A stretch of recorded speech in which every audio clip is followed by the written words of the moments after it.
Bom dia a todos, bem-vindos na nossa live. Meditar é o caminho, com Prêmio Abhishek, direto do Maharashtra, Búzios, na Praia das Caravelas. Lindo, lindo, lindo. Boa segunda-feira para vocês. Começando a semana, meditando, entendendo, compreendendo e focando, né? Pra gente co-criar essa semana só coisas boas, coisas que a gente quer. Bom dia, saudade de vocês já desde quinta-feira, que foi a nossa última live. E agora estamos de volta. Como tá o dia aí na sua cidade, de onde você fala? Escreve aí pra nós qual é a sua cidade, de onde você fala. E como tá o tempo aí? Aqui amanheceu um sol lindo, maravilhoso. Depois de muita ventania esses dias. E vi também na notícia que ali, acho que foi Ribeirão Preto, algum lugar que teve uma nevasca de terra, muito vento e levantou muita terra, né? Muita poeira aí no interior de São Paulo. Bom dia, Guita. A Guita falou, dia lindo no Rio. Ilha da Magia, Florianópolis. Olha, coisa linda. Sol. Ilha da Magia. Lindo dia de sol. Lá por lá onde está o César Curti, o Cassiano. Sim. O pessoal do Mahamudra que esteve aqui conosco no Ashram. Tudo aí de Florianópolis. Falaram da Ilha da Magia. Bom Ilha dia, da Guita. Magia. Benção, benção, benção. Benção, Guita. Bem-vindo todos. Jodaya. Bom dia, Valquíria amada.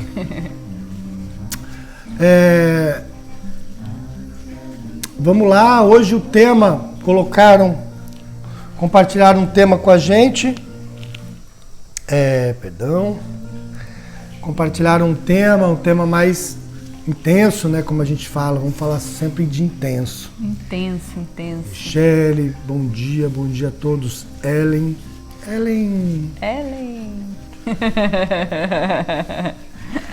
Muito bom. Então hoje perguntaram, um dos comentários lá nas caixinhas, você também depois pode colocar o seu comentário, o tema que você gostaria que abordasse na live, tá? A gente pode responder esses temas com stories e com a live, tá bom? E hoje o tema é um tema que às vezes a gente não gosta de falar, não quer falar, mas é importante, né? O tema foi drogas, né? Sobre drogas, como lidar com a situação de ter alguém muito próximo na família, dependente químico, né? Então esse é o tema de hoje, a gente vai abordar e ver amplamente, porque não é só relacionado às drogas pesadas, mas é o vício, a dependência química, que normalmente parte de uma dependência emocional, como nós falamos lá atrás. Então a raiz é muito importante, então vocês vão ver que vão ter vários desenvolvimentos aí que a gente pode observar na nossa família, desde casos bem leves, né, iniciantes, até casos muito graves, né, de dependentes químicos que já estão na rua, não conseguem voltar para casa, enfim, casos gravíssimos aí. Então, eu não sei se é um fato, né, mas hoje em dia praticamente toda a família, né, tem alguém por perto que tem alguma dependência química. E isso afeta a família inteira, né? Todo mundo fica preocupado, mexe com a família inteira. O subproduto disso mexe com uma família inteira. Então é muito importante a gente olhar para isso e o que a gente pode fazer para mudar esse quadro. Como eu falei, se você não tem esse tema direto na sua família, não se preocupe, não saia da live, porque a gente acredita que a gente abordar isso de uma forma ampla pode te ajudar a ter clareza, para que ajude outras pessoas, para que entenda outras pessoas, né? E para que a gente possa ir melhorando isso no planeta esse quadro. A gente recentemente vivemos em São Paulo, ali no centro, na Cracolândia, em vários lugares. Então a gente percebe essa realidade muito de perto. As praças, né, algumas praças de São Paulo, a gente vê essa realidade muito de perto. E a gente talvez, não todos, mas muitos de nós às vezes esquece, né, que pode estar acontecendo ou poderia estar acontecendo com algum membro da nossa família, alguém bem perto, tá? Então, vamos falar um pouco desse tema meio profundo aí que mexe conosco, tá? Para a gente entender como funciona essa criação da dependência. Então, mais uma vez, quem chegou agora, bom dia a todos nessa segunda-feira. Bem-vindo a você à live. A live pessoal vai estar entrando aos poucos. E lembrando que a gente também está gravando isso para o podcast e para o canal do YouTube. Então, estamos meio atrasados. Subiu o vídeo por algum probleminha ali no computador, no momento da edição. Mas nós vamos atualizar isso rapidamente, tá bom? Então, baseado nesse tema sugerido, que foi drogas, né, e como lidar com alguém com dependência química na família, né, próximo, né, como lidar com essa situação, o que a gente pode fazer. Então, para que a gente possa tomar alguma ação, a gente precisa rever lá da onde vem essa situação. Mas lembrando aqui uma equação muito importante, que a gente vai terminar nela, que é ação menos emoção é igual a meditação. Ação menos emoção é igual a meditação. Então, quando a gente descobre o problema, encara o problema, analisa todo ele, que é o que a gente vai fazer agora, no final a gente vai ter que agir sem emoção é igual a meditação. E essa sem emoção não é duro, não é árido, não é indiferente, ao contrário. Nós vamos sentir toda a dor do outro como nós vamos fazer aqui. Mas emoção é uma coisa que a gente distorce os fatos, sofre com os fatos e aí não tem clareza na hora de agir, tá? É essa emoção que a gente quer evitar. A compaixão, a empatia, tudo isso é muito importante nesse momento. Então vamos analisar, porque isso pode afetar a nossa família geneticamente, tá? Os filhos, os netos, certo? E também as laterais. Então é muito importante a gente observar esse tema que é um pouco dramático na família. Então, lembrando mais uma vez, eu e Prema não somos psicólogos, não somos psiquiatras, não somos médicos, tá? Então a gente não pode falar de dependência química com essa parte científica, biológica, neurológica, tá bom? Não temos nenhuma formação e nenhuma autoridade para falar como médicos, tá bom? E jamais negamos a medicina, a ciência. Então nós estamos aqui falando de um ponto de vista holístico, baseado na nossa experiência na Índia, na nossa experiência com os yogis, com o Guruji, nessa formação de karmas, de ação e reação. Então é sobre isso que nós vamos falar aqui, tá bom? Os casos graves precisam sim de tratamento médico, precisa de acompanhamento, precisa de remédio, às vezes precisa de internação, tá bom? A gente só quer ver aqui de um ponto de vista holístico, e até porque foi perguntado como lidar com isso na família, né? É a família que talvez quer ajudar aí um parente, um filho, um neto, um sobrinho que está nessa dependência. Então eu vejo duas coisas distintas e depois comente aí, né? Quem tem essa experiência na família, por favor, comente. Pode comentar aqui, pode comentar depois no podcast, tá bom? É muito importante o seu feedback pra gente. Então eu vejo assim, analisando do nosso ponto de vista, a questão da dependência em geral, né? Então a gente vai ter uma dependência sexual, a gente vai ter uma dependência à pornografia, vai ter uma dependência a comer demais, certo? Uma dependência ao álcool, uma dependência às drogas, ou seja, ao cigarro, né? Ao cannabis, um vício de forma em geral, certo? Porque a dependência das drogas é um tipo de dependência, mas o vício, de forma em geral, é algum distúrbio emocional que aconteceu ou nas 4 cestas, que vocês já estão acostumados a ouvir a gente falar, né? Quem não sabe o que são as 4 cestas, volta lá nas lives anteriores e escuta um pouco a live dos ancestrais, né?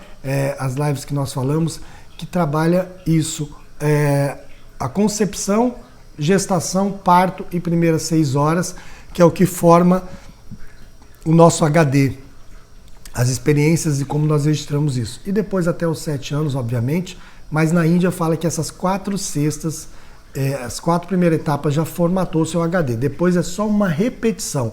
E aí do 0 ao 7 nós vamos cocriar o que nós vivemos dentro da barriga da mãe e tudo, nós vamos cocriar na área externa do 0 ao 7, por isso que os psicólogos lembram mais dessa parte, que é o momento de formação do ego. E aí a gente fica repetindo isso a vida toda. Então, vamos olhar um pouco para isso, né?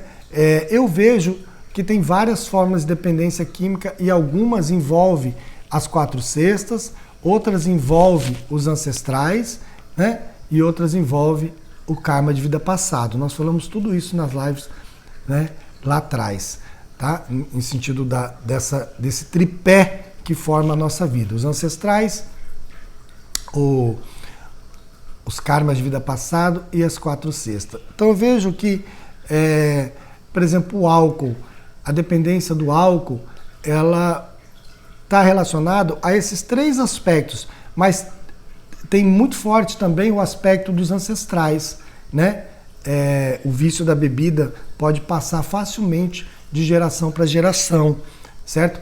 É o que eu vejo. E muitas vezes também uma coisa pode levar a outra, né? O vício do álcool pode levar às drogas, que pode levar a outras coisas, enfim. Isso. Agora, eu não vejo tanto a dependência química de drogas em si ser uma coisa hereditária. Analisa um pouco e depois vocês comentam se vê se isso é real, né? A dependência de drogas, ela normalmente não vem de histórico de pai, né, de mãe, ela está mais ligada ao karma nosso de vida passado, né, que aí não tem um vínculo químico, nós vamos falar disso. As 4 cestas e algum rompimento do emocional na infância. Isso vai exacerbando, gera um sentimento de raiva, de autopunição e de autodestruição. A gente quer se destruir. Isso a curto prazo, né, que é ir para as drogas e depois se torna um vício, uma dependência muito, muito perigosa. Então, a dependência sexual, pornográfica, vem de um sentimento de rejeição lá no útero da mãe. Então, está totalmente ligado às 4 cestas e à vida passada.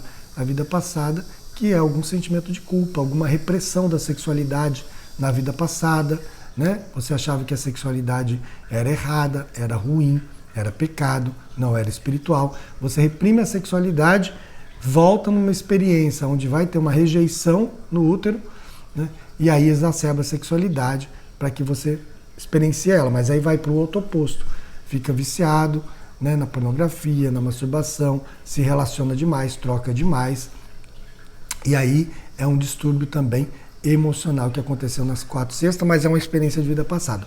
Tudo que a gente reprime explode, exacerba, vira, né, um descontrole, tá? Então, se a gente reprime o sexo, depois vai virar uma perversão. É isso que a gente experiencia hoje muito na sociedade.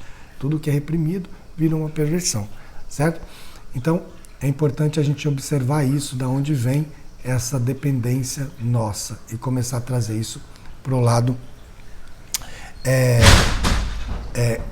da consciência. E aí nós temos a cannabis, né? Os alucinógenos mais leves, naturais, né? Que as pessoas falam que são mais simples, orgânicos, não fazem tanto mal. E mesmo assim é importante a gente analisar o porquê que a gente está dependendo dessa substância para acalmar a mente, para ter a sensação de paz, para desativar os lobos parentais e ativar o frontal, para ter aquela sensação do, que beleza, uau, olha esse barulhinho da fonte, olha o passarinho, caraca, olha, eu estou escutando melhor. Por que que cannabis faz isso? Porque ela também diminui a frequência de pensamento, certo? Apagando alguns pontos, dá essa sensação de expansão dos sentidos, então você vai perceber o que você não estava percebendo. É quase que uma sensação da meditação, mas você está pegando isso através de uma planta. Então a planta seria para te dar essa sensação meditativa, como a ayahuasca, experiências de vidas passadas, visões, tudo que a meditação pode te dar. Mas é uma muleta, uma área externa. Claro que o ayahuasca é uma coisa usada muito no caminho espiritual, certo? E é uma planta que até ajuda você a não ter dependência química. A gente tem vários históricos de pessoas que deixaram a dependência química de drogas usando o ayahuasca, porque é um substituto forte, interessante, no mesmo nível, mas que substitui, levando a pessoa para um caminho espiritual, para uma autoinvestigação. Mas o Guruji fala que mesmo assim é importante deixar qualquer tipo de alucinógeno. Porque como nós falamos na live lá passada, o alucinógeno ele vai afinando as drogas, o álcool em quantidade, mas muito mais as drogas, vai afinando o canal neurocerebral, que é por onde passa a Kundalini. Certo? Principalmente ele afina aqui atrás da nuca. Tá? Então, quando a Kundalini sobe com algum estado meditativo, pode criar uma disfunção mental. A pessoa fica meio que fora, certo? Aí fica sem se relacionar com a sociedade, ou não trabalha, fica no mundo, como nós falamos dos mendigos na rua. Tem mendigos muito despertos, por um lado, são incríveis no raciocínio, na forma de pensar e de ver o mundo, mas eles estão disfuncional. É que essa Kundalini bateu errada. Então, quando esse neurosistema não está saudável, isso é muito perigoso. Então o Guruji fala que o ayahuasca, a cannabis, mesmo usado para essa proposta de ficar zen ou de auto-investigar, a longo prazo pode não ser bom para o buscador, para o ser espiritual. Tá? Então é muito importante a gente substituir isso pela meditação. Você pode alcançar esses estágios do ayahuasca só respirando no Bhairava, fazendo respiração intensa, fazendo prana kriya, oxigenando o cérebro, meditando. Você vai acessar vidas passadas. Isso é prático. Nós estamos fazendo isso há 6 anos aqui, fora os outros 20 anos que nós fizemos indo para a Índia, mas eu falo dando meditação, essas meditações há 6 anos, o quanto a gente tem visto de pessoas tendo contato com as vidas passadas logo na primeira Bhairava, nas primeiras meditações, só respirando.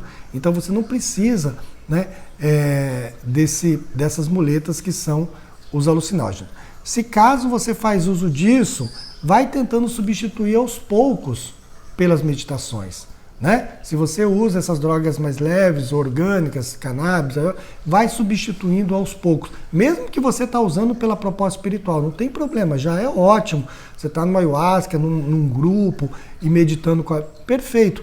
Mas a nossa indicação, baseada na nossa experiência, que eu também já bebi, baseado nas conversas com o Guruji, vai deixando isso e substituindo pela meditação. Vai tentando buscar as meditações ativas, principalmente, que vai te dar esse barato que a gente busca, né? Uau, caramba, essa coisa orgástica. Se você fizer um Ananda Mandala, você vai em níveis altíssimos que talvez esses alucinógenos não vão te dar. Só numa meditação ou numa Bhairava. Então vai substituindo. Cada vez você vai diminuindo o seu ritmo de consumir essas drogas, né?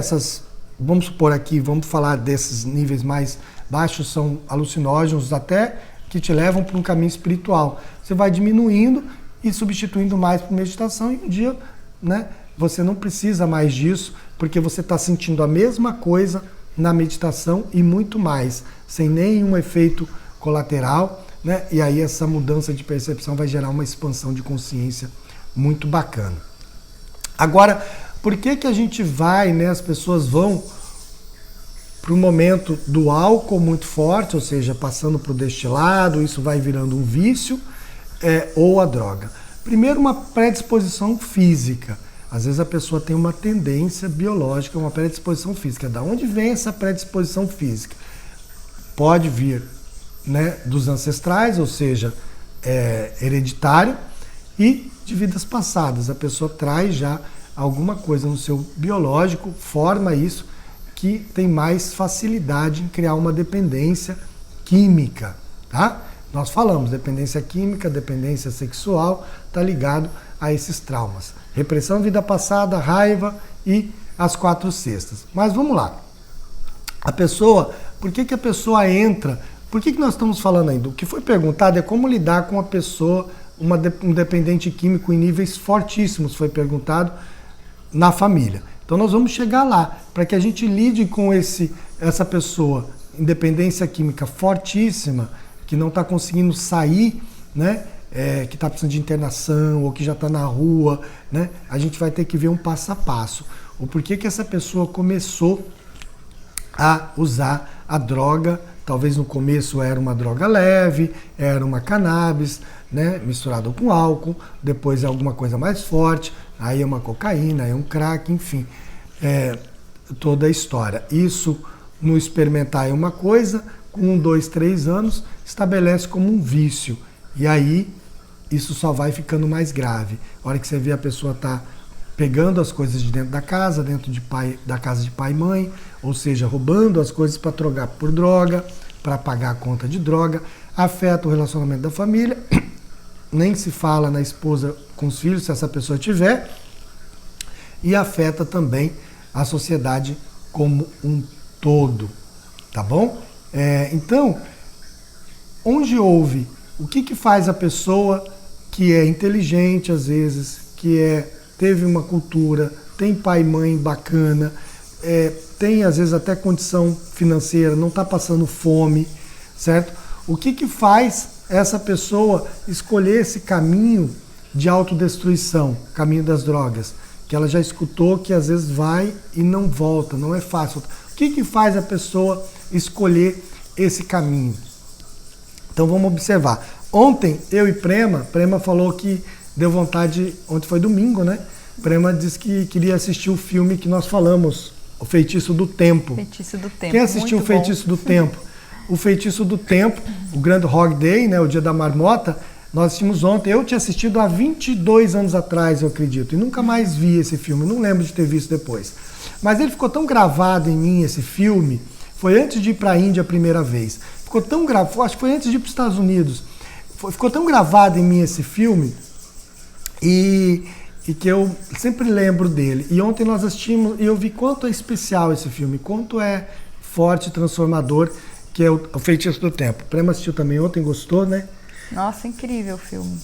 Assim, você vai vendo a evolução, né, do personagem dentro do filme, como que ele está se sentindo, como estão as coisas ao redor dele, e aí ele começa, quando ele começa, né, reviver o mesmo dia, ele começa a ter experiências diferentes, porque ele vai percebendo que no dia seguinte ele vai acordar e vai ter o mesmo dia, e tudo vai ser igual, então ele vai se repetindo, vai se repetindo. E aí uma hora ele começa a fazer as coisas diferentes, ele começa a perceber mais as coisas, tá mais presente em cada momento, ele começa a prestar mais atenção nas pessoas, ter mais compaixão com as pessoas também, né? Ele começa a ajudar as pessoas, e aí ele começa a ficar feliz nesse ciclo, mesmo que é o mesmo dia que ele vai acordando, sempre naquele mesmo dia, ele vai se sentindo feliz e mais pleno cada vez mais, né? E a gente viu esse filme como se tivesse cada dia dele que se repete, como se fosse uma vida. Uma vida. Uma vida. Nós já tivemos centenas de vidas. Os yogis falam que a gente teve centenas, centenas e centenas de vidas. Então é como se fosse uma vida que se repete. Então tem várias fases nessa vida que se repete. A hora que você começa a perceber que tudo que você esperava está se repetindo e no outro dia começa tudo de novo, começa a brotar uma irritação. Então o filme tem várias fases. Por que eu estou associando isso a esse momento que leva a pessoa para a droga? No filme tem um momento, sem dar tanto spoiler, que ele já está tão injuriado. Primeiro tem a fase da rebeldia, depois tem a fase de ele começar a desfrutar aquilo, depois volta uma rebeldia, porque ele conquista as pessoas, no outro dia ninguém lembra mais dele, ele tem que começar tudo do zero. Isso vai brotando uma raiva enorme. Então ele começa a ter comportamento autodestrutivo. Que aí é uma não aceitação, né, do que está acontecendo, dessa repetição. Ele começa a não aceitar mais aquilo. Ele não entende como ele vai sair desse labirinto, como ele vai sair lá não tem a Caverna do Dragão, que eles estão presos num lugar que eles têm que voltar para casa, eles não sabem como voltar para casa. Então ele também está ali e ele não sabe como sair daquilo. Então ele começa, bom, já que isso aqui é uma ilusão, já que essa vida aqui é uma ilusão, eu vou dormir e amanhã vai repetir, toco o telefone, o despertador 6 da manhã e o dia se repete igualzinho, então eu vou me matar. Então primeiro ele rouba, só para ver a brincadeira, começa a fazer coisa, vai preso, isso, aquilo, porque no outro dia começa tudo de novo, ele está lá na cama dele, nada aconteceu. Então ele começa a abusar daquilo. E depois ele fica tão injuriado que tudo perde sentido, ele começa a se matar. Então ele se mata, suicida aqui, mas aí no outro dia ele acorda na cama. Aí ele inventou vários jeitos de suicidar e depois ele acordava no outro dia normal, certo? Então é importante a gente entender que esse pessoal que está nesse autodestruição, eles estão tentando, de certa forma, se matar, porque eles não estão entendendo como o mundo funciona, como a vida funciona. E aí existe uma busca pela experiência, né? Uma busca por essa experiência divina, ou essa experiência de estar vivo, e também, por outro lado, uma fuga da realidade, né? Uma busca pela experiência e uma fuga da realidade. Então, tem vários estágios aqui. Nós estamos analisando o começo, quando a pessoa começa a desenvolver um vício, né? Seja sexual, né? Seja álcool ou drogas. Então, se a pessoa é um dependente dessas três coisas, sexo, pornografia, masturbação, álcool, droga, se ela é uma pessoa dependente e ela quer se trabalhar, certo? Isso é muito bom. Mostra que ela está no nível ainda que é trabalhável. Então ela vai vir meditar, vamos fazer as regressões através das vivências, vamos ver onde teve a dor, onde teve o rompimento, né? Nós vamos falar disso agora. Então essa pessoa pode se trabalhar. Ou se é o caso de um parente, que pai, mãe, vovó, irmão, até filhos, que quer trabalhar por essa pessoa, porque essa pessoa já está num nível muito alto de dependência química, de droga, que ela não consegue se trabalhar por ela. Então, ou ela vai ter que ser internada, ou ela está na rua, né? Ou está em estado grave que a pessoa não consegue vir para uma meditação. Vai ter que fazer todo um trabalho de base. Mas qual é o pensamento nosso? É só internar essa pessoa numa clínica? Já ajuda. Internar, ficar lá 6 meses, 1 ano, já ajuda muito, certo?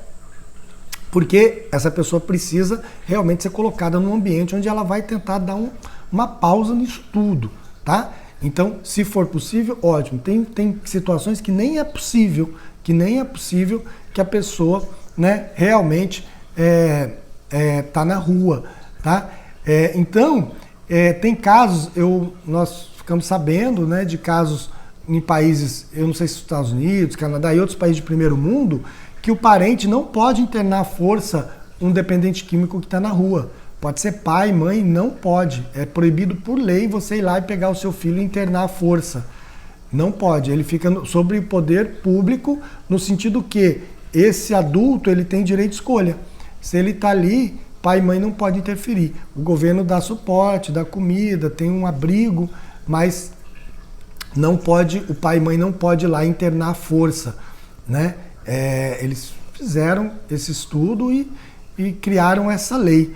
Então o governo dá suporte, mas o dependente químico tem que querer ou voltar para casa, né? Pai e mãe não pode interferir de uma forma direta. Então, aí é mais complicado ainda, né? Então vamos olhar aqui o que a gente pode fazer por isso, o que a gente pode fazer, né, por esses parentes, por essas pessoas da nossa família que está nessa dependência química. Então essa live serve tanto para nós, em qualquer nível de dependência, porque pode ser de comida, né, amor? Pode ser uma dependência de comer demais. Quando você come demais e isso vai maltratando a sua saúde a níveis altos, né? A gente vai ficando muito obeso, ou com muito colesterol no sangue, ou com diabetes altíssima. Isso é também um suicídio lento. É uma forma de autopunição. Então, comer demais, ou então viciado em sexo, ou em pornografia, álcool, droga, né? Até o cigarro, que a gente sabe que nos maltrata, é uma forma de criar uma morte lenta. É importante a gente sair e entrar no caminho do yoga, do yogi. Patrícia está perguntando sobre as pessoas que são dependentes de remédio para dormir. Perfeito, Patrícia, muito bem dito, muito bem dito. Entra dentro desse quadro, remédio é droga, né? Remédio é droga. E qualquer tipo de dependência é uma dependência emocional que está gerando essa dependência nos remédios. Então, pode ser hipocondríaco, né? E pode ser uma pessoa que vai ter esse vício de remédio específico para dormir, por exemplo. E tá muito na onda, muito na onda de pessoas que tomam remédio para dormir e, claro, vão viciando nesse remédio, depois não conseguem mais ficar sem o remédio para dormir, tá? Então é importante, nós já tivemos quadro de pessoas aqui vindo meditar com a gente, viciado em remédio para dormir, não dorme há 3, 5 anos, desde numa depressão e depois com remédio para dormir, não dormia 5 anos sem remédio. E aí, com a meditação, vai fazendo os cursos, vai meditando, vai tendo essa experiência orgástica linda, vai resgatando essa criança ferida, vai resgatando esse equilíbrio em tudo, a pessoa vai deixando de tomar remédio, parou de tomar remédio. Claro, pode ter acompanhamento médico, pode ter tudo, mas vai tendo uma coisa muito mais saudável e a pessoa se liga à espiritualidade de uma forma mágica, tá? O organismo deixa de pedir isso. Você começa a fazer meditação para dormir, você começa a fazer meditações para se sentir melhor, para se sentir bem. Isso é o que a gente quer. Essa é a nossa meta, tá? Então vamos lá. Vamos analisar o que a gente pode fazer, o que a gente faz dentro dos nossos cursos que a gente se coloca no lugar do outro. Então, tanto a pessoa que é dependente químico ou qualquer tipo desse vício que nós falamos, sexo, álcool, comida ou remédio, a gente tem que analisar qual é o fator que está por trás dessa atitude destrutiva. E mesma coisa a gente vai fazer se for um parente, um ente querido, tá? Um filho, um neto, um pai, uma mãe que esteja nas drogas, certo? A gente vai se colocar no lugar dessa pessoa, ou no nosso lugar, e investigar aonde houve um rompimento emocional muito grave, certo? Que faz a gente não se sentir amado. A base do ser humano aqui, né? A ama da Oneness na Índia fala, a base do ser humano é amar e se sentir amado. Quando eu não consigo amar, expressar o meu amor, falar que amo, abraçar, quando eu não consigo amar verbalizando e em gestos, eu começo a sofrer. E quando eu não me sinto amado, é um outro aspecto, não me ama, não me quer, meu pai não me ama, minha mãe não me ama, me abandonaram. E às vezes é uma interpretação lá da infância. É uma palavra, é uma separação, é uma viagem. A criança registra isso, isso vai crescendo dentro dela. Na adolescência vira uma rebeldia e ela começa a ir pelo caminho do álcool, das drogas ou tudo isso. Isso é um dos fatores, tá? Então é importante, porque às vezes você vai analisar, gente, são pessoas lindíssimas, educadas, às vezes amorosas, pessoas que estão falando, nossa, que pessoa linda. Pessoas que têm pai e mãe bacana, tem casos que não, mas tem casos que tem pai e mãe bacana, casos que pai e mãe separou, mas hoje em dia muita gente é separada. Então, pessoas de família bacana e que estão nas drogas ou estão, né, com alimentação muito destrutiva, ou qualquer outro tipo desse vício. Então, e você vai achar casos extremos de pessoas que já nasceram com pai e mãe na rua, com pai e mãe drogado, né? Tudo isso também tem.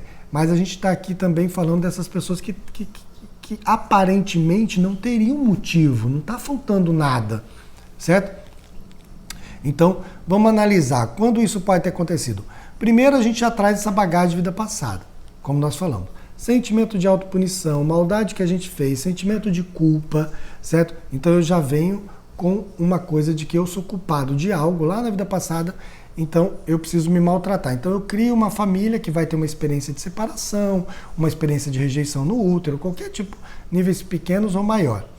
E aí eu nasço, ou vem dos ancestrais, uma dependência de álcool, né? De algum tipo de vício, alguma coisa que eu já cocriei nessa família. Mas perfeito. Então, lá intrauterino eu posso ter sido rejeitado, a gente falou, exacerba a sexualidade. Mas, quando nasce, a gente vai projetar isso. Uma não aceitação de pai e mãe, desejo de aborto, rejeição, né? Essa criança, pai e mãe brigando demais, a criança sente que tem falta de amor em casa, então manifesta bronquite, asma, tudo isso. Então, perda de pai, perda de mãe precoce, ou na separação, ou que falece mesmo, né? Desencarna. A gente precisa descobrir qual foi o momento que houve um rompimento emocional na vida dessa criança. Isso é muito importante, tanto na vida sua, se você quiser curar a dependência sexual, a dependência da pornografia, do álcool, da comida, né, da gula, né?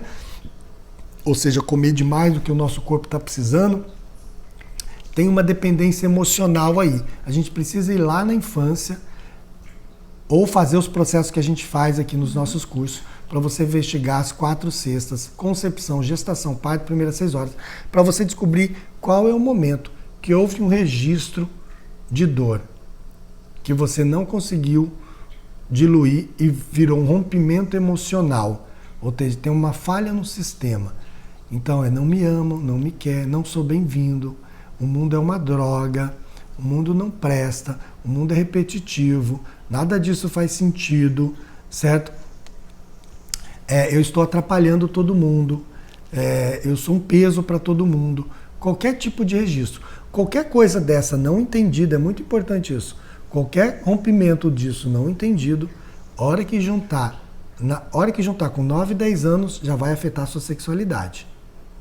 9, 10 anos já começa a exacerbar demais a sexualidade, você tem contato com a pornografia e ali começa o primeiro vício.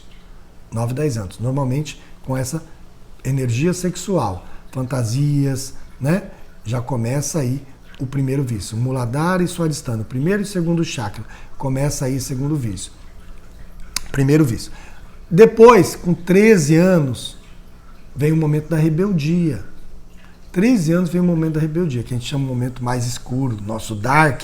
A gente só quer andar de roupa preta, a gente quer passar batom preto, a gente quer escutar rock and roll. Não tem nada demais com isso, tá, gente? Agora, isso todos nós já passamos.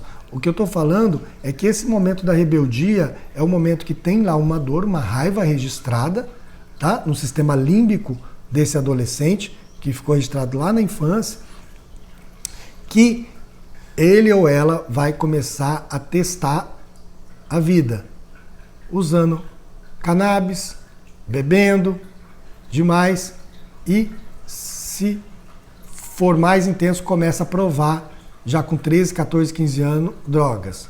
Alguém ofereceu numa festinha e aí vai para as drogas. Isso pode acontecer com 16, 17, 18, 19? Pode acontecer até com 30, essa rebeldia tardia. Mas é que a pessoa não curou nesse momento de rebeldia, não teve liberdade de falar não entendeu como a vida funciona. É exatamente o momento do filme que o cara começa a ter atitudes destrutivas, certo? Então a pessoa, não é que ela é burra, que ela não sabe que álcool, droga, que tudo que comer demais é ruim. Claro que ela sabe. Quem de nós não sabemos que álcool, droga, vicia, que comer demais não é legal, né? No sentido de ou ficar obeso, ou obstruir nossas veias, né? De que ficar vendo pornografia a ponto de a gente não conseguir fazer mais nada não é legal. Então todos nós sabemos que os vícios são destrutivos, que não é legal. Ninguém é burro, todo mundo sabe. E por que então a pessoa vai por esse caminho? Esse caminho tão perigoso. Lembra que a gente falou? Você está na floresta e aí você sabe que aqui tem um caminho batido, mais seguro. Por que você vai desviar e ir pela floresta, o caminho que a pessoa falou, não vai por ali não, porque ali tem um monte de fantasma. Ali você vai se perder. Ali você vai se perder e ali tem um caminho muito difícil. Então, exatamente, por que a pessoa vai? É exatamente essa raiva, essa mágoa, sentimento de autopunição, de testar a vida. É como que apertar o botão do foda-se. E muitas vezes é só uma má interpretação do que aconteceu, né? Má interpretação porque você interpreta de uma forma que não é a realidade, né? Às vezes aconteceu alguma coisa, um rompimento, né? Como o Chico falou, um rompimento emocional de uma separação, de uma viagem, né? E alguma coisa, e aí a interpretação daquela criança foi de que não me ama, de que Deus não sou bem-vindo e tudo isso. Então essa interpretação tem que ser trabalhada. Exatamente, o que o Prema está falando, e é muito um fato isso. Às vezes essa criança tem pai e mãe bacana. Se você pegar não é que eles brigam. Brigar, beleza, todo mundo briga, separa. Eu estou falando individualmente. Se você pegar o pai ou a mãe, são pessoas lindas. Pessoas lindas, pessoas amorosas, trabalhadoras, ou isso, aquilo. Pode ter bipolaridade, pode ter. Mas, normalmente, são pessoas, às vezes, lindas e faz a criança ter uma interpretação de um rompimento emocional lá na infância. Muita briga de pai e mãe. Um momento, né? Um momento, uma briga ou uma coisa que aconteceu que deixou aquilo registrado no sistema límbico. E aí aquilo fica sendo cocriado repetidas vezes pela própria pessoa. Então Bhagavan fala que uma dor, isso é muito importante, anota aí. Nota isso, uma dor não vivida vira sofrimento. O que isso significa? Uma dor não vivida vira sofrimento. Vamos supor que você perdeu um pai lá na infância, perdeu uma mãe, morreram, você perdeu a pessoa que você mais amava,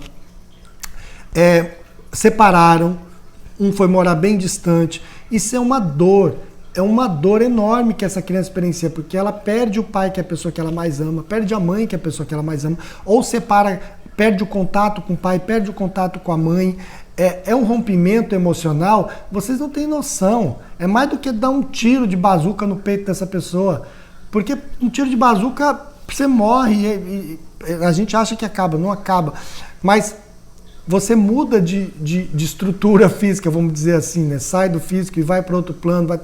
Mas essa dor de perder o pai, perder a mãe, separar e não ter mais contato, né, de ser maltratado por pai, maltratado por mãe, um abuso sexual, qualquer tipo de coisa, se a criança não entender, isso é um abismo.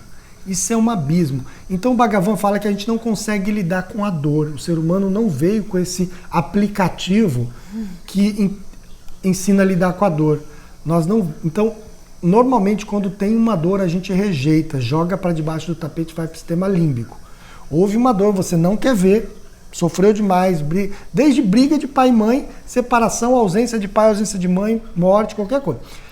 Você registra uma dor enorme, uma ausência, um abismo, e você não consegue diluir aquela dor.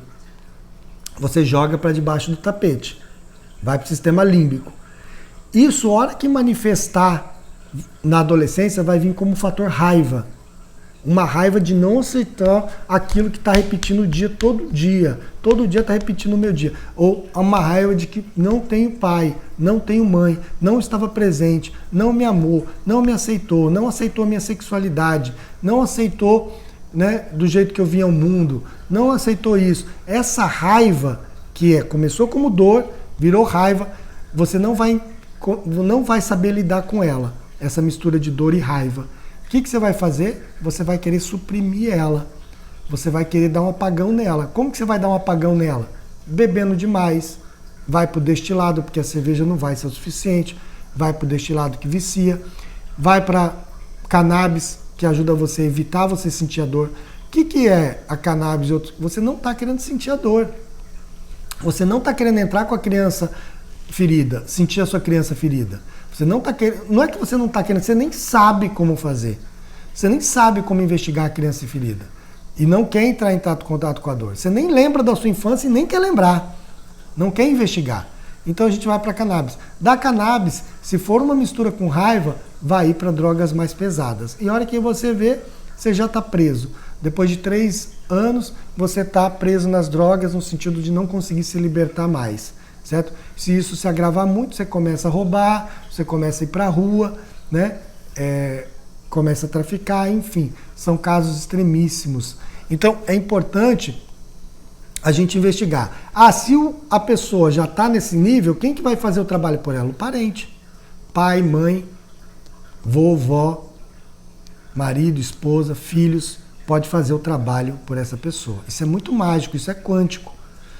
Vai se colocar no lugar dessa pessoa. A gente tem algumas vivências aqui no Ashar que a gente faz isso.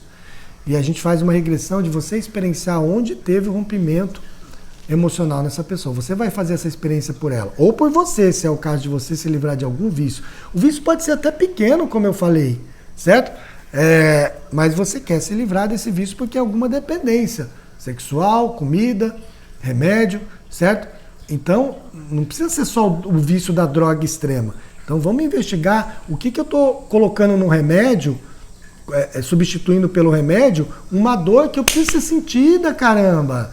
Eu quero sentir essa dor de criança, eu quero sentir essa dor da menina que está com ausência de pai, que viaja muito, ou que o pai que faleceu, ou que o pai que bateu, ou que abusou. Eu quero sentir essa dor dessa pessoa, porque senão eu não vou me curar. Essa pessoa que eu estou falando é eu mesmo. Eu mesmo. Então, para que eu vou colocar num remédio uma dor não vivida? Na droga, no álcool, no destilado? Para que eu vou transportar para apagar minha consciência bebendo? Porque eu não quero sentir uma dor, porque eu não quero estar em contato com alguma experiência que eu sofri lá na infância ou intrauterino que cortou o meu coração, que me deu dor. Se eu entro em contato com essa dor, você se ilumina. Se você entrar em contato com essa dor, você explode ela. Ela vira orgasmo para você, ela vira estado de graça, êxtase, amor. Você vai sair abraçando todo mundo, beijando todo mundo, que é o que acontece com o cara no filme. Depois que ele abraça isso... Sentir a dor liberta, né? E ele se transforma. E é engraçado que no filme ele não muda a personalidade, que é exatamente o que fala na Índia. A sua personalidade você não muda, certo? Mas você muda todos os seus cacarecos. Você tira os cacarecos e a sua essência brota. E aí a essência de todo mundo é igual. É amor, é paz, é sabedoria. Um vai ser mais agitado, o outro vai ser mais... né, pavão, a outra vai ser mais quietinho, o outro vai ser mais sério. A personalidade não muda, mas vão ser todos iluminados por dentro. E aí a gente consegue co-criar um mundo bacana. Então, é importante que tanto a gente que esteja com alguma dependência em algum aspecto desse, né? Pode ser dependência de relacionamento. Uma carência, tem que ter o outro para eu me sentir bem. Essa é uma dependência, né? De relacionamento, certo? Então, é importante a gente fazer essa regressão, é uma vivência, e ir lá no momento da nossa infância, concepção, gestação, parto, primeiras 6 horas. E entrar em contato, você tem que gostar, querer sentir a dor lá da infância. Porque aí está a sua chave da libertação. Isso é muito importante. E nós podemos fazer isso pelos nossos parentes, pessoas que estão nas drogas. Você vai fazendo por eles, e aí, em meditação mesmo. E aí, o seu coração, porque você está se colocando no sapato do outro. Não tem algo mais curador do que pai, mãe, filho, filha, se colocar no lugar do outro, no sapato do outro. Não é você ficar justificando que essa pessoa teve tudo, que não precisaria estar nas drogas, que está se maltratando. Isso é tudo racional. Não adianta. A gente tem que se colocar no lugar do outro e sentir a dor que ele ou ela sentiu lá na infância. A dor do rompimento emocional, a dor da separação, a dor da rejeição, a dor do pensamento destrutivo. Então, se colocando no sapato dessa pessoa, rola uma empatia. Nós estamos falando de alma para alma, de espírito para espírito. A pessoa pode estar onde for no planeta, ela vai sentir que tem alguém se colocando no lugar dela. Faz um teste. Faz um teste. Ela pode estar onde estiver no planeta. Essa pessoa vai sentir que tem alguém sentindo a dor dela. Isso é compaixão. Isso é empatia. Essa pessoa vai se sentir amada, que é o que ela precisa. Você está se colocando no lugar dela, sem julgar, sem condenar, sem racionalizar. Você está querendo sentir a dor dela que ela teve lá na infância. E aí você sente a dor dela 100%. 100% a dor da infância, pode vir coisa intrauterina, pode vir coisa dos pais. Essa resolução que brota no seu coração, que é empatia, que é compaixão, manda mensagem para o cérebro manda mensagem para o universo, e essa pessoa, onde ela estiver, ela vai captar. Isso aí é sabedoria da Índia. Ame Bhagavan fala isso. E é mágico, faz um teste, não acredita não, faz um teste. Essa pessoa vai captar. E isso você pode fazer para desencarnados. Pai e mãe, avô, avó, ancestrais. A gente falou lá atrás na live dos ancestrais. Pai, mãe, avô e avó que desencarnaram com dependência química, dependência de droga, de álcool, dependência de sexo, dependência emocional, dependência de violência. Tem vários tipos de dependência. Pai e mãe que desencarnou, vô e vó, filhos. Filhos também, né? Desencarnam antes dos pais, às vezes com dependência química, com suicídio. Se você fizer isso, você vai ajudar a libertar essa alma. Porque a gente falou na live dos ancestrais, um ancestral preso, ou filhos que desencarnou preso, ou irmãos, atrapalha a família toda, não flui os negócios, não flui o dinheiro, certo? Então, é importante, você vai ver, normalmente uma pessoa que teve um sofrimento muito grande na família, pai, mãe que desencarnou, ou filho, e que essa pessoa desenvolve uma compaixão, porque houve sofrimento, essa pessoa não pegou o caminho errado, ela fez o trabalho de casa que é desenvolver o coração, houve compaixão, essa pessoa fica bem, essa pessoa prospera, essa pessoa consegue libertar pai e mãe, consegue libertar os filhos desencarnados, porque essa pessoa despertou o amor. Se você teve alguma coisa muito traumática na família, mas você usou isso para despertar o seu amor, você é um mestre, você é uma mestre. Você despertou o caminho do coração. Você pode libertar esses ancestrais só com esse amor que você tem. Você pode libertar os irmãos só com esse amor que você tem. Você pode libertar os avós só com esse amor que você manifestou. Porque você manifestou um amor, porque você sentiu muita dor. Isso são alguns casos que acontece isso. Poucos casos que viviam uma experiência tão dolorosa na família, com os filhos, com os pais, ou nas laterais, irmãos, e em vez de ela ir para rebeldia, para indiferença, fazer vista grossa, ela mergulhou nessa dor. Ela sentiu essa dor pela família toda. E aí, sentindo essa dor pela família toda, ela abre o chakra do coração. E aí ela desenvolve uma capacidade de cura, de encaminhar os ancestrais, de aliviar a dor dos irmãos, dos parentes, dos filhos. Essa pessoa faz milagre, se torna um mestre. Então é importante você usar a dor. E normalmente a gente tem medo da dor. Você evita a coisa que mais vai te dar o poder, que é experienciar a dor 100%. Então o Bhagavan fala que toda dor experienciada 100% vira orgasmo, vira alegria, vira estado de graça, vira ananda, bem-aventurança, vira iluminação. Toda dor experienciada 100% vira iluminação, estado de graça. Então, se você tem um filho que está em situação de drogado, químico, se coloca no lugar dele e vive a dor dele. Você vai despertar o seu chakra do coração e você vai conseguir mudar o mundo com isso. Se você tem um neto, um pai, um irmão que está nas drogas ou com alguma dependência grave, se coloca no lugar dele ou dela e viva a dor dele ou dela. 100%. Você vai explodir o seu chakra do coração de uma forma positiva, ou seja, abrir ele e você vai diluir a dor da família toda. Porque você se torna um mestre, você se torna uma mestre. E você tem condição de mudar a família, o bairro, a cidade, como nós vimos no filme, né? Que é muito bonito. Ele muda a cidade toda. Muito... Então é muito importante, gente, a gente se colocar no lugar do outro. Porque se a gente quiser resolver só internando a pessoa, só fazendo a pessoa parar, vai ser recorrente o caso. Porque a pessoa não entendeu a dor lá da infância. Ninguém tá interessado em viver a dor dela. Só quer que ela pare de se drogar. Só quer que ela se interne e pare e não tenha mais recaída. Mas ninguém está interessado em sentir a dor que essa pessoa sentiu. Não tem empatia. Não tem humanidade. Você só quer que a pessoa pare de fazer algo que ela está fazendo, mas você não quer saber o porquê.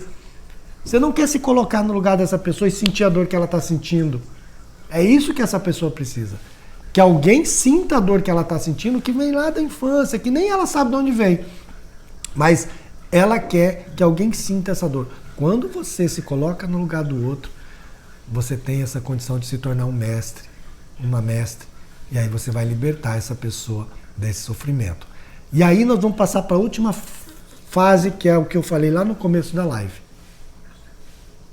Ação menos emoção é igual a meditação. Ação menos emoção é igual a meditação. Você tem que tomar ação. Ação de parar com esse vício, ação de reverter esse quadro, ação de não avançar mais com essa alimentação destrutiva, com os remédios para dormir, com o vício da pornografia, com o vício... Por quê? Porque tudo que é um vício te tira do estado de presença. Com o vício das drogas, do cannabis, de qualquer coisa. Então, você vai tomar ação. E quando é no caso da pessoa que está fazendo por outras pessoas, é ação, parente. ação menos emoção. Você já viveu. Essa dor não tem nada que ver com emoção. É muito parecido, mas não é. Viver a dor não é emoção. Emoção é quando você racionaliza a dor. Quando você começa a desenvolver uma historinha na dor, vira emoção. Ah, mas não devia ter acontecido. Mas por que foi assim? Ah, mas essa pessoa poderia ser tão feliz. Ah, mas ele é tão... Você está racionalizando a dor. Maria fez uma pergunta aqui. Como se colocar no lugar do outro e não absorver, trazer isso para a nossa vida? Ter compaixão sem deprimir junto. Exatamente. Ótima pergunta, Maria. Ótima pergunta, porque é exatamente isso que nós estamos falando. Quando você sente a dor sem racionalizar, a dor é uma energia, não é uma historinha. Você está falando da historinha. Se você entrar na historinha da pessoa, você vai puxar isso. Nós não estamos falando para você entrar na historinha dela. Sentir a dor é você colocar-se no lugar dessa pessoa e investigar através de meditação aonde houve o que aconteceu na vida dessa criança. Isso, esse ponto é importante. Através da meditação. Porque com a mente a gente vai entrar na historinha, a gente vai entrar na emoção, no emocional da pessoa. E aí a gente pode puxar essa depressão pra gente. Então é através da meditação, através de uma vivência. Isso tem que ser em outro nível, né? Não no nível mental. Senão a gente acaba se embolando. Por isso que a gente faz a vivência, a gente faz uma regressão. Por quê? Porque você entra em estado alterado de consciência. Estado alfa, teta, talvez até delta, aí um nível muito alto. Mas alfa já funciona, teta já funciona. Você entra em estado alterado de consciência e coloca... Então você não está na historinha. Você está investigando como aquela criança teve uma dor que ela não conseguiu viver. Então, a criança pode ter hoje 60, 70 anos, não importa. A criança está lá presa com 9, com 7, com 3, porque repetiu a experiência das 4 cestas nesse período de 0 a 7, normalmente. Então, você acha a dor e vive a dor. Viver a dor é você mergulhar a dor da separação. Alguém te trai, alguém fala que não quer mais relacionamento, quebra o relacionamento. Você sente uma dor. Essa dor ela tem que ser vivida, igual a dor dessa criança. É diferente da historinha. Pô, mas por que me deixou? Por que foi assim? Caramba, podia ter... Será que eu devia ter feito algo diferente? Isso é historinha, isso vira sofrimento. Identificar a dor e sentir. A dor ela é uma energia que ela chega física. Ela dói o peito, ela abre o peito, ela cria um rasgo. Essa é a dor. A dor ela é física, não é historinha mental.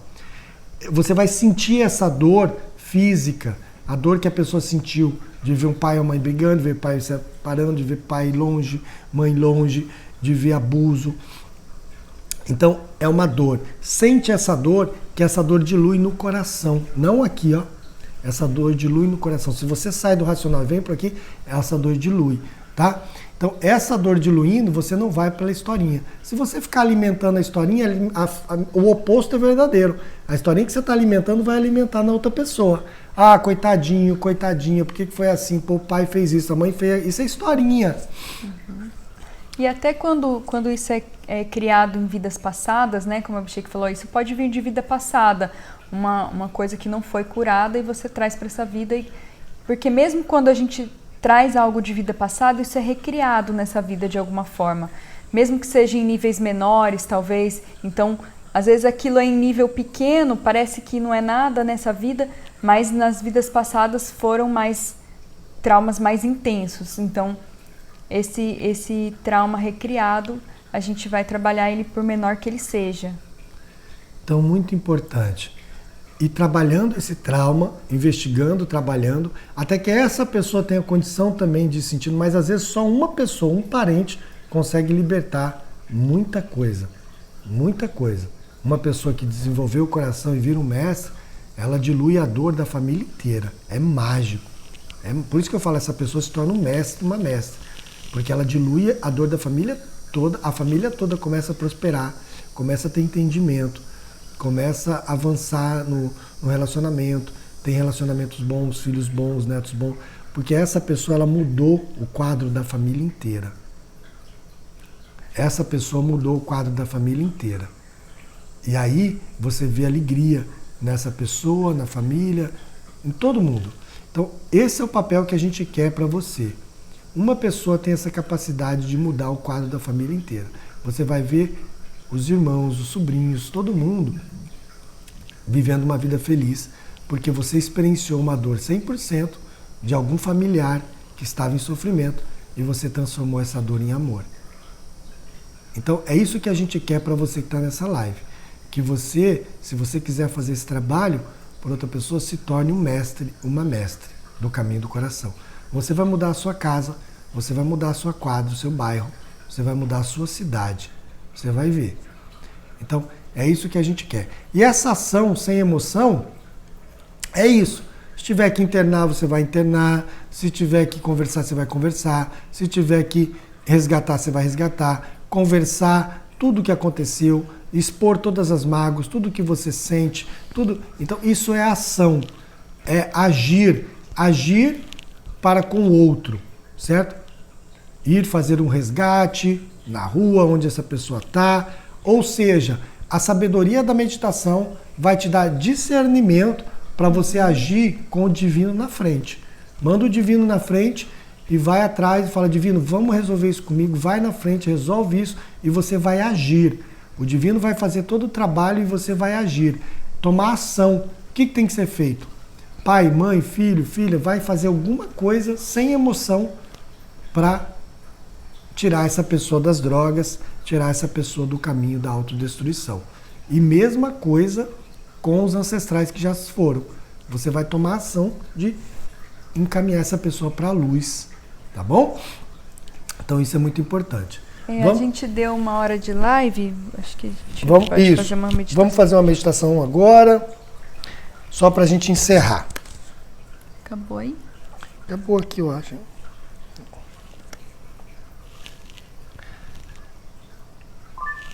Tem o fio? Aqui acabou. Tá, o fio tá aí? Não, acho que ficou lá em casa, hein? Eu acho que nós vamos ficar sem música agora. Acabou aqui a... Vamos meditar agora um pouquinho, só para a gente finalizar essa live. É uma pena a gente não ter música, é bom colocar uma música no final, que a gente fica mais tranquilo, né? Pode ser. Você tem como emparelhar com essa aqui, certinho?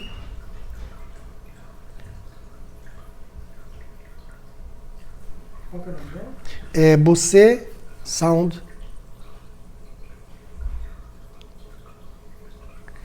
E aí põe uma música aí meditativa, aí pode ser um mantra, qualquer um no Spotify. Quer pôr? Põe. Muito bom.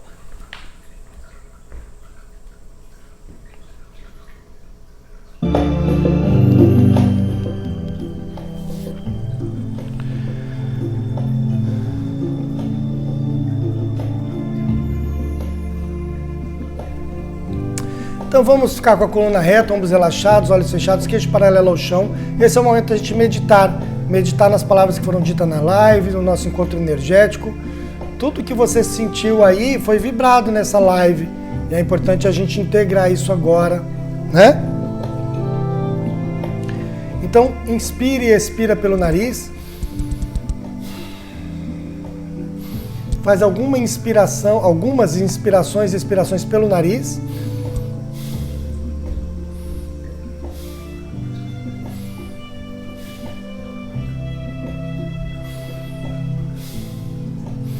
Inspira e expira pelo nariz. Agora inspira e expira pela boca. Inspira pelo nariz e expira pela boca.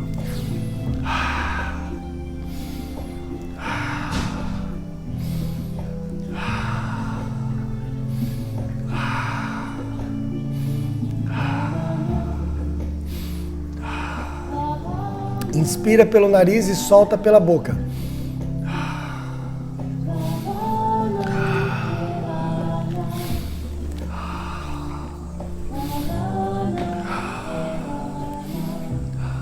Agora, para acalmar, inspira pela boca, faz um biquinho com a boca, puxa o ar pela boca e solta pela boca. Inspira pela boca e solta pela boca. Boca a boca agora. Puxa o ar pela boca e solta pela boca.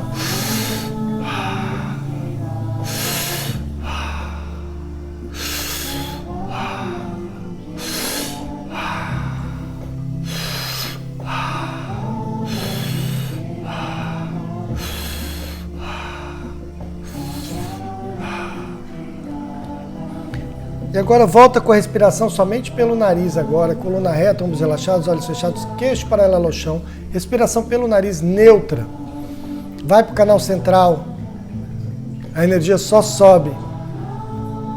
Traz energia para o terceiro olho, onde os dois nadis se encontram. Ídala e Pingala. Esquerda e direita, feminino e masculino, encontram-se no terceiro olho, entre as sobrancelhas.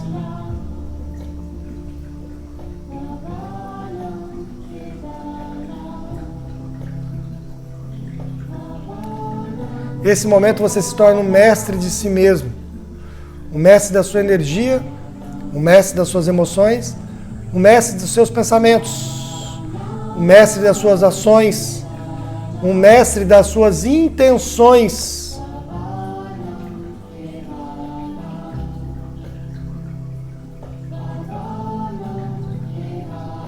Você domina os elementos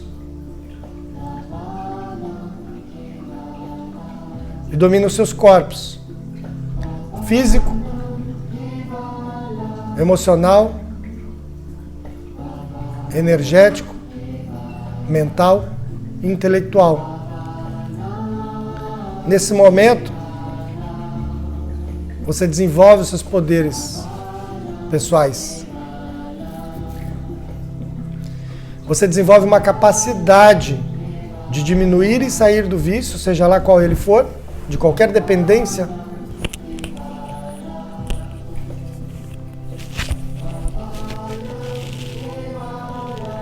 E você também desenvolve o poder do yogi de se colocar no lugar do outro, manifestando a compaixão e ajudando o outro a viver a dor e se libertar do trauma, sem se poluir, sem puxar nenhuma negatividade, nenhuma energia, como a flor de lótus, que nasce do barro. E imaculada é, cresce em direção ao sol e ela tem as pétalas impermeáveis. Barro, qualquer coisa escorre sobre suas pétalas e ela mantém sua cor, seu frescor, sua belezura. Então você, o yogi, a yogini, são como flores de lótus, que pode estar no lodo sem se impregnar de lodo. Então você, com o poder do yogi e da yogini, tem a capacidade de ajudar as pessoas que estão com dependência, se colocando no lugar sem julgar, vivendo a dor e libertando a dor. Você despertando o seu coração através de viver a dor do outro ou a sua dor, a dor de algum parente, você se torna um mestre, uma mestra. Você muda a sua casa, o seu bairro, a sua cidade, o seu país e o seu planeta. A sua intenção é tudo. A sua intenção nessa meditação é tudo. A intenção de ser um curador de si mesmo e um curador para com o outro. Você tem total capacidade de ser um curador, porque você é filho de Deus. Você tem a centelha divina. Você tem toda a capacidade de realização que o Criador te deu. Você tem capacidade de realizar milagres, como todos os mestres realizaram. Porque quando você desperta em níveis altíssimos, esse poder é despertado em você. É o poder dos mestres, de curar, de transformar, de libertar o outro também, além de si mesmo.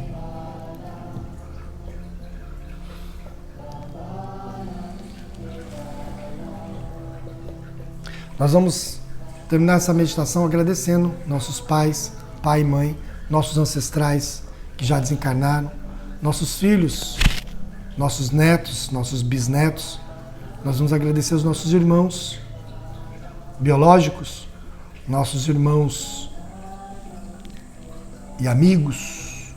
Nós vamos agradecer a todas as pessoas que já passaram pela nossa vida. Nós vamos agradecer todos os seres que contribuíram para a gente estar aqui hoje, nesse crescimento. Que você seja luz e que todo dia você pode aproveitar a oportunidade de mudar a vida do outro para melhor. Vamos fazer 3 ohms.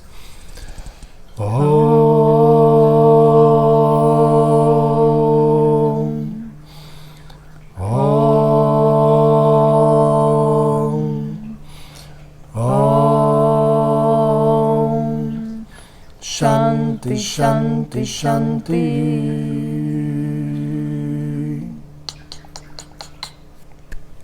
Namastê. Namastê, gratidão a todos, pessoal. Muito lindo estar aqui com vocês. Hoje é um tema, né, delicado, muito intenso, que mexe com todos nós, mas eu acho que é um tema importante para a gente debater na sociedade e para que a gente possa criar na nossa família e no planeta cada vez um ambiente melhor para a gente viver.